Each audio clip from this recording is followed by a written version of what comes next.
할렐루야. 새창조교의 말씀의 삶 윤유선 목사입니다. 오늘은 계속해서 사도행전 7장 17절에서 29절까지의 말씀으로 하나님의 섭리라는 제목의 말씀으로 함께 은혜를 나누고자 합니다. 전편에 17편에 사도행전 7장 1절에서 16절까지의 말씀이 바로 사내들인 공회원들 앞에서 스데반이 행한 변론과 아브라함이 하나님의 부르심 받는 그 사건에 시작하여 요셉이 애굽에 팔려간 이야기를 통해서 하나님의 구속사를 설교하는 말씀의 내용에 이어서 스데반의 계속되는 설교로 모세를 중심으로 펼쳐질 하나님의 구속의 역사를 설명하고 또 모세가 어떤 과정을 거쳐 이스라엘의 구원자로 준비되었는가를 보여주고 있습니다. 그리고 오늘 본문의 말씀 사도행전 7장 17절에서 19절까지의 말씀을 봉독하여 올려드리겠습니다. 하나님이 아브라함에게 약속하신 때가 가까우며 이스라엘 백성이 애굽에서 번성하여 많아졌더니 요셉을 알지 못하는 새 임금이 애굽 왕위에 오르매 그가 우리 족속에게 교활한 방법을 써서 조상들을 괴롭게 하여 그 어린아이들을 내버려 살지 못하게 하려 할세. 아멘. 하나님은 약속을 이루시기 위한 정확한 때와 기한을 가지고 계십니다. 아브라함에게 말씀하신 약속이 실현될 때가 다가오자 애굽에 살던 이스라엘 백성들이 수가 많아졌습니다. 애굽 왕은 이스라엘 백성들의 인구가 늘어나자 두려움의 대상으로 걱정이 되었죠. 시간이 흐를수록 더욱 애굽 왕의 학대는 갈수록 심해졌습니다. 약속의 성취가 무르익을 무렵 고난의 강도 역시 더욱 강해진 것이죠. 그런데도 하나님의 백성이 고난에 지지 않는 것은 반드시 고난 뒤에 오는 축복의 영광을 확신하기 때문입니다. 요즘 여러분의 삶 가운데 하나님의 약속이 이루어지기는커녕 갈수록 고난이 더 깊어가는 것 같으십니까? 그럴수록 약속하신 때가 가까이 왔다는 것을 깨달으시고 바라고 믿음으로 말씀 위에 견고히 좌로나 우로나 흔들리지 마시길 바랍니다. 본문의 말씀 사도행전 7장 20절입니다. 그때에 모세가 났는데 하나님 보시기에 아름다운지라 그의 아버지의 집에서 석 달 동안 길리더니. 아멘. 애굽 왕의 학대와 핍박 속에서도 하나님은 이스라엘 백성들의 고통이 가장 깊은 시간에 하나님 보시기에 아름다운 모세를 태어나게 하셨습니다. 이스라엘의 모든 남자아이를 죽이라는 명령이 떨어진 때에 모세가 태어난 것입니다. 모세는 장차 이스라엘을 고통 가운데서 구출해낼 구원자가 될 것이라는 것을 보여주고 이루시는 것을 말씀을 통해 볼 수가 있습니다.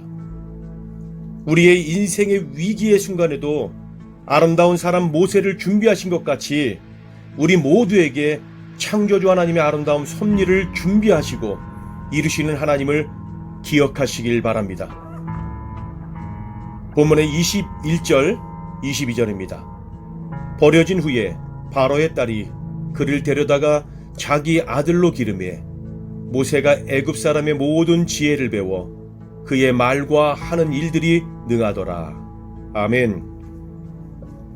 하나님은 이스라엘의 모든 남자 아이를 죽이라는 애굽 왕의 왕궁 한복판에서 이스라엘의 구원자를 놀랍게 성장하게 하십니다. 아브라함에게 약속하신 약속을 성취해 가시는 하나님의 놀라운 구속의 방법을 말씀을 통하여 우리는 알 수가 있는 것이죠. 때로는 우리가 전혀 이해할 수 없는 환경 속에서도 우리의 구원을 이루어 가시는 하나님의 방법을 바라보며 놀라지 아니할 수 없는 것이죠. 23절에서 29절입니다. 나이가 40이 되매 그 형제 이스라엘 자손을 돌볼 생각이 나더니 한 사람이 원통한 일을 당함을 보고 보호하여 압제받는 자를 위하여 원수를 갚아 애굽 사람을 쳐 죽이니라. 그는 그의 형제들이 하나님께서 자기의 손을 통하여 구원해 주시는 것을 깨달으리라고 생각하였으나 그들이 깨닫지 못하였더라. 이튿날 이스라엘 사람끼리 싸울 때에 모세가 와서 화해시키려 하여 이르되 너희는 형제인데 어찌 서로 해치느냐 하니 그 동물을 해치는 사람이 모세를 밀어뜨려 이르되 누가 너를 관리와 재판장으로 우리 위에 세웠느냐. 내가 어제는 애굽 사람을 죽임과 같이 또 나를 죽이려 하느냐 하니 모세가 이 말 때문에 도주하여 미디안 땅에서 나그네 되어 거기서 아들 둘을 낳으니라. 아멘. 모세는 자기 동족을 돌아보며 구원을 베풀려다가 오히려 동족에게 오해와 배척을 받고 상처투성으로 미디안으로 도망가는 신세가 됩니다. 그는 애굽의 궁정에서 성장하면서 민족 의식에 모세는 눈을 뜨고 자신이 하나님의 손이 되어 이스라엘을 구원해야 한다고 마음속에 생각했던 것 같습니다. 요즘 내 삶 가운데 일어나는 사건들 속에서 하나님이 어떤 사람들을 통해 어떤 방법으로 일하시는지 주의 깊게 묵상하며 하나님의 뜻을 찾으시길 바랍니다.